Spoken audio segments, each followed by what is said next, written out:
Tai Chi, and whatever, say, hey, that's combat. I kick your ass with that. Oh, no, that's just the expressive stuff, and stay over there because you don't want to come over to that martial side. You have to know the difference. There's a space. It's important. And sure, movement is movement. Right, so if even if you do this, this can be a healthful move, something for health or expression, or for combat too. And so it's important to know where it trails off, and also your training too. Your training, if you want to be combat dude, you've got awesome cardio. You're as strong as hell. You're as fast as hell.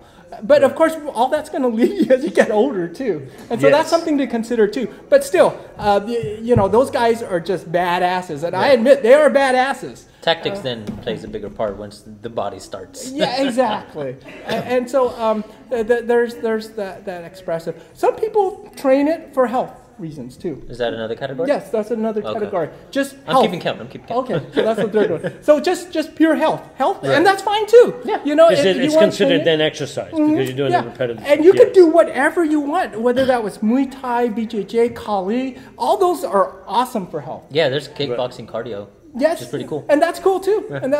And if you want to eventually take that into a more combative or self-defense type of aspect, you can do that as well. Right, definitely. All right. They're not subjective to being standalone ideas. Yeah, exactly. They always bleed. Like you said, the diagram. Yes, they're always crossing over each other. And it's a circle. It's good to step back and just remember it's all part of a big group called martial arts. Okay. The other benefit some people focus on is just self-development.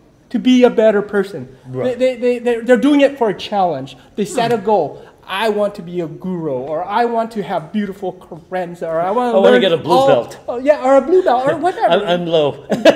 I only need a blue belt.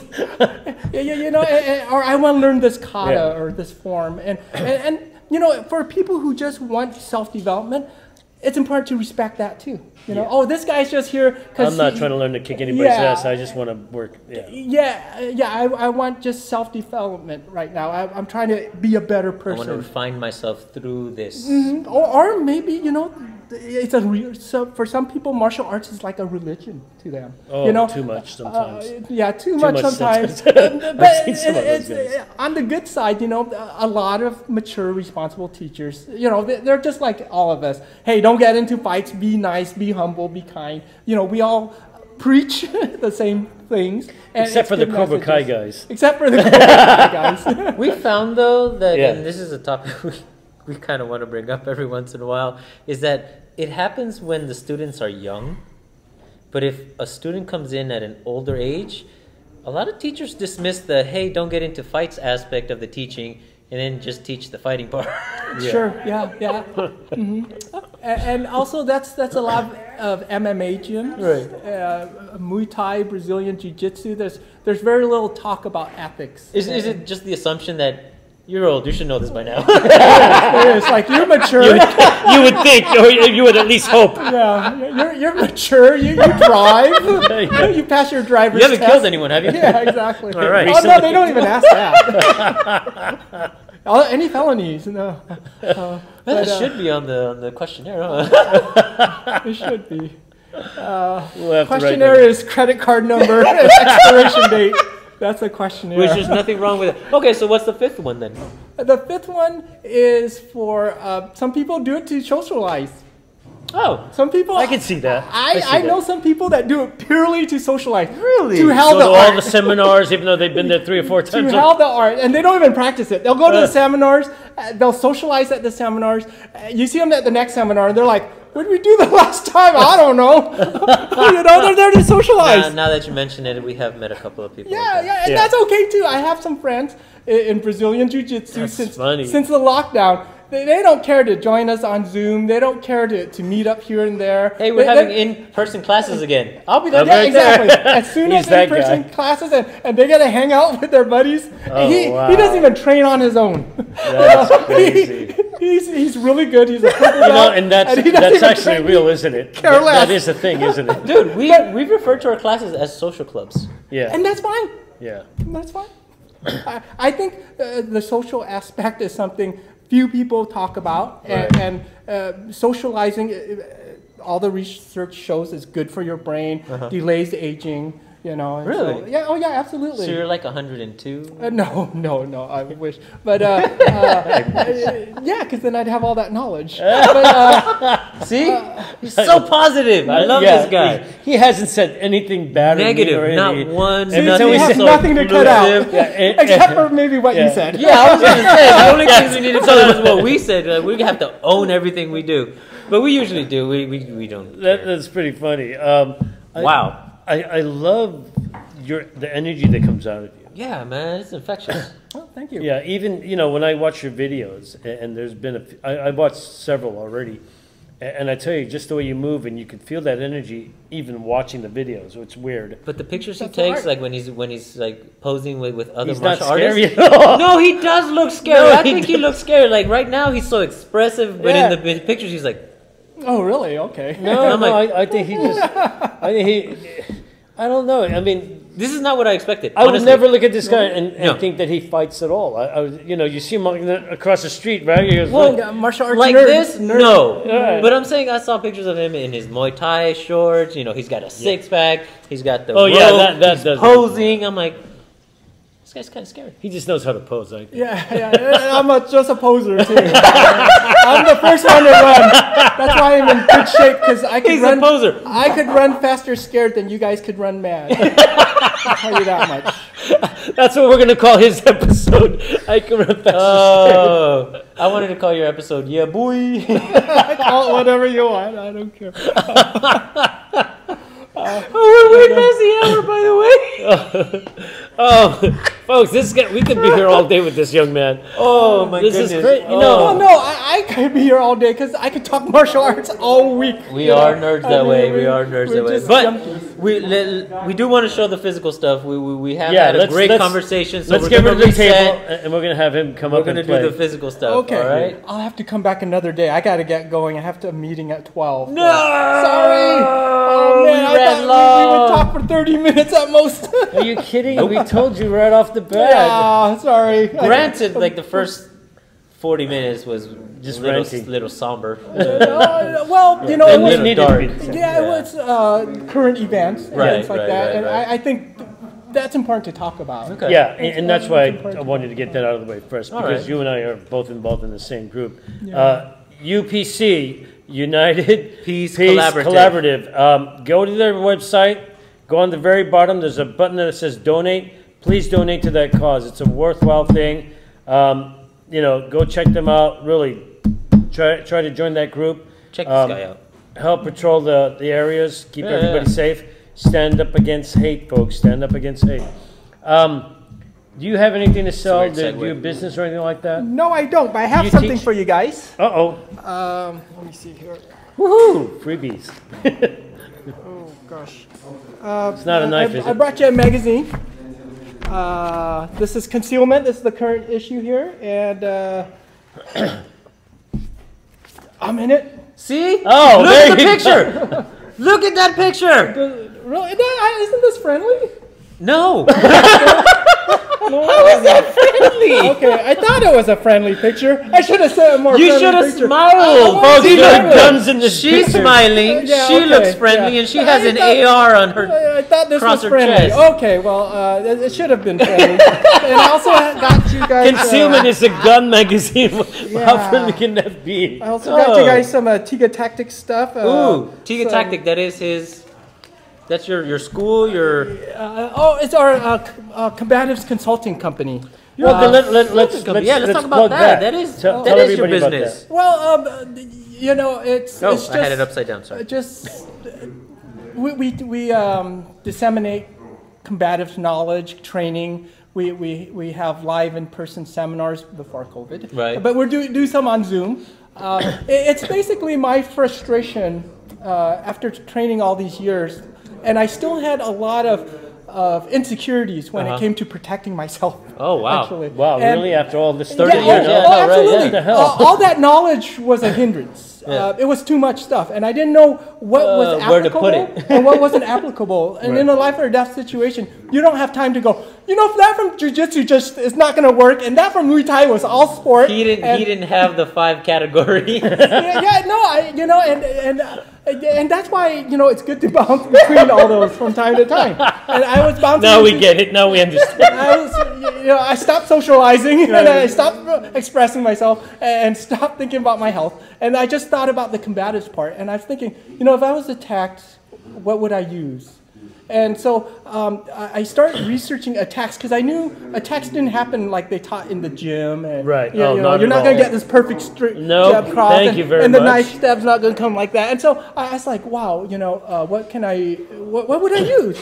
So I started researching how people actually attack you. And for me anyways, it opened my mind because I was in the school all the time. And I really didn't know how people outside. Folks, we're going to have him back. I would love to have a seminar with him about that. Yeah. Hundreds of hours doing research online. My Oh wife my was God. thinking, "What the hell are you watching all these videos for?" With everything we've been talking about, I didn't even consider you were married. I said, I don't know how people attack you, so I'm doing a study. So I did a study. I figure out, if they have a knife, how are they going to attack you? With which hand are they going to attack you with? How this happens first. Percentage of the time, absolutely. How someone will punch you, and so how someone will hit you with a stick. I didn't know because I was involved in the school all the time. I really did when I saw it on the street, and then I had to figure, okay, human beings are creatures of habit. In other words, if someone's going to attack you, most likely most people attack you in a similar way, and it was true. After watching thousands of hours of footage, I figured out that there are certain ways people attack you. And here's a big hint. The way an untrained person will attack you, it's the same way a 7-year-old will attack you. Wow. So if you give your 7-year-old niece or nephew a knife and say, try to gut me with this knife, they're going to attack you just like an untrained person will. Because if someone is going to attack you with a knife, that's most likely the first time they picked up the knife. I'm so sorry. Yay! That's the first time him doing it. I'm sorry, I apologize. It's the first time someone picked up a knife and thought of killing somebody with this knife. So they didn't go through 5 years of Kali training or whatever, and they're not going to attack you with these beautiful angles. They're going to attack you in a certain way. And so I'm in the school training against these beautiful angles and everything like that. And I knew, I was being honest with myself. I knew this is probably not how somebody's going to attack me, and so... My daughter's an anomaly then. Yeah, she Nayel. attacks crazy. Okay. Well, maybe she saw Daddy training. I guess, because she was 2, and she actually stepped out of the way and used the blade to take out my Achilles, and then took out the back of my knee. No way! Swear to God. Wow. She was, Crazy that way. it was one of those little toy knives from her kitchen. Yeah. And I was That's really cool. Okay, though. that's creepy. That's cool. She might have been a warrior in her past life. Hey, before we let you out of here, sorry. before we let you out of here, because we know you got to go. Yeah. I'm gonna have you step over there real quick, and I want you to do just a quick flurry. All right, so just What? a couple It's minutes. okay, Just a couple Shane, minutes. come on. I also we'll be have right back. these for you guys Oh. too. This is our main training tool here, actually. main training tool. Our 3-step mindset. right, go ahead. Stay alert, stay humble, stay kind. I just want one last message. Stay alert. Be alert to I your love this surroundings. Pay attention to what's going on around you. love the Don't bottom. have your head way up your apps. Yeah. And then Way up your abs. Yeah. I love that. And just be mindful of what's Right. happening around Can I say you. the last line? Can I say the last line? Sure. It says, "Run if you can, destroy if you must." Always, That's the title.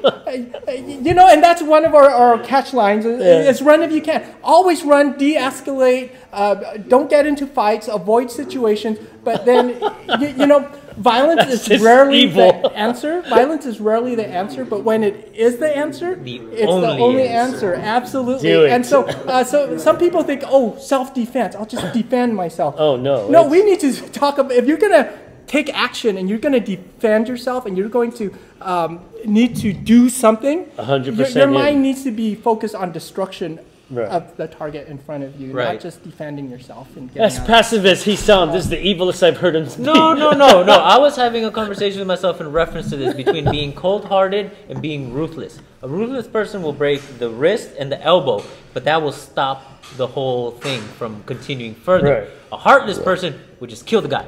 Right. So there's nothing wrong with being ruthless as long as it stops what it's meant to stop. Right. Anything beyond that is because that person was excessive. on drugs. It's excessive. Yeah. Well, you know, if you decide to act, that's just something that you crossed over that line. And you were forced into that. It's like in the firearms world, you know, you shoot for center mass, high center mass to stop your threat. You know, you don't just shoot at the leg or the arm to slow them down or something. You know, and so that's the same why idea. The impact plate is right here. I love that though. I like that. It's crazy. All right, beautiful. all right, let's do real quick. You're gonna walk quick. We're back here. We're gonna have Conrad Boy show us some stuff. What were you gonna show us? I'll show a little bit of C-lock triangle. Good. I'm gonna step out anyway, and I don't think you need Naeem in there either. Oh no, I need a. Oh, good. Have fun. Yeah, because we could spend a few hours going through everything he knows, so we picked one. I want to go over the triangle footwork because this is found in not just Pancak Silat from Indonesia. It's found in the Philippines. It's found in arts in China, Tibet, and the triangle is just universal geometric structure. You don't need to have a certain religion or group. Strongest naturally occurring geometric shape. Absolutely, and so it's everywhere. Whether you go to North America or Africa, triangles there. So go ahead and put 1 foot forward for me. Okay. All right. If you can imagine on the ground a triangle here, I'm at in my viewpoint, we're going to use a female triangle. Okay. And so go ahead, take a step back. And so I'm going to start here, and my 2 points are here, and my 3rd point is where I have my feet. Okay. And so to use the triangle, of course we step inside or we can step outside, and from there the triangle becomes your map. So I'll just show a few movements off that map. And so go ahead and throw a punch right here. I'm going to use a parry check, which is very typical in a lot of arts. And if you want to make it more combative, you kind of use that like a flinch response. What's a flinch response? Your hands come up, your chin drops, your shoulders come up, and your stance drops a little bit. And so you just kind of tweak that a little bit and get the hands up, shoulders up, chin down, and you take the step right here, like that. Okay, and so when I take the step, I want to take a step, so I put him into my triangle. Put his body into my triangle. The triangle also teaches you not to reach. So I want to keep everything inside my triangle. My next point is right here. So I could use that to strike, to target right here. And then I could use the point as a way to throw him as well too. So you see this point here, his head's right over that point. His head's right over the point here. I can step to this point, and then I can step back to this original point here, taking him down. Whoa. And then I can use this to break, and knee right here, like that as well too. So that's one way I can use the triangle. I'll show one more technique. That was called the Puder Kapala, the head turn. And so I'm pushing his head towards points on my triangle. I'm moving his arm to my other point here, and I'm just using that as a guide. Now you don't fight like this, but this is the way you teach technique, by using the triangle, and it keeps everything nice and tight. I just want to point out that every contact he made hurt. No, oh my goodness, I hope not. I'm not going to have any students. I'm not saying it. He intentionally hurt me, but his bones feel like freaking granite. I swear. So just that light pressure, I'm like, oh, if he struck me with any of this, that'd be something broken on my end. Okay. Unassuming. Dangerous individual. Yeah, this is just technical. All right, so we're going to go with same entry on the outside line here. I'm going to use that flinch response, or the parry check, or the fanning key pass, some people call it. I can also use that fanning into an eye jab right here. As I step in, and I'm moving my triangle closer to him. As I step in, I can use the momentum of my body to step in. So I'm going to step in and I'm going to strike him. That's to the head or nose. You can feel the force coming with the step. So I'm hitting with my body as I'm moving my triangle closer to him right here. Okay, so from here, Sila just loves to turn people's faces. So I could use a palm strike, just like this motion we talked about on the top right here. Right? So I could use a forearm strike, or I could just stick my finger or my thumb into his eyes, turn his hand, and now my next point is over here. Right? So I can take my leg and I can kick down to that point here. I'm going to keep this here as I have a break. I can strike into his throat right here. So this keeps him tight here. This is a break here, and this is a nice little strike here. I can take my triangle back and slam his head into my knee again some more. Continue on, turn him over, and then kind of lay on him like that. So thank you so much for being a gentleman. All right, so thank you very much. Just a little bit of the triangle footwork there. Dude, our friend Mickey would love this. Wow, that was just so amazing. I'm really impressed. Dude, did you see the sharpness in his movements? He was ragdolling you. Yeah, but no, you're being a gentleman. So gently, the way he was just moving me from place to place. He was like, gently come here while I struck you here. Folks, I guarantee you we are going to have Conrad back. We have to. This is just part one. Yeah. Forget we'll that. Make this a three things. Again, thank you so much. This has been Kali Conversation with me, Rick. And me, Naeem. And our special guest, Very Conrad special Bowie. guest, Conrad Bowie. Awesome guy. Thank you very much. We can't wait to have you back. Oh, yeah. Absolutely. And that's a cut! Hey, thank you so much.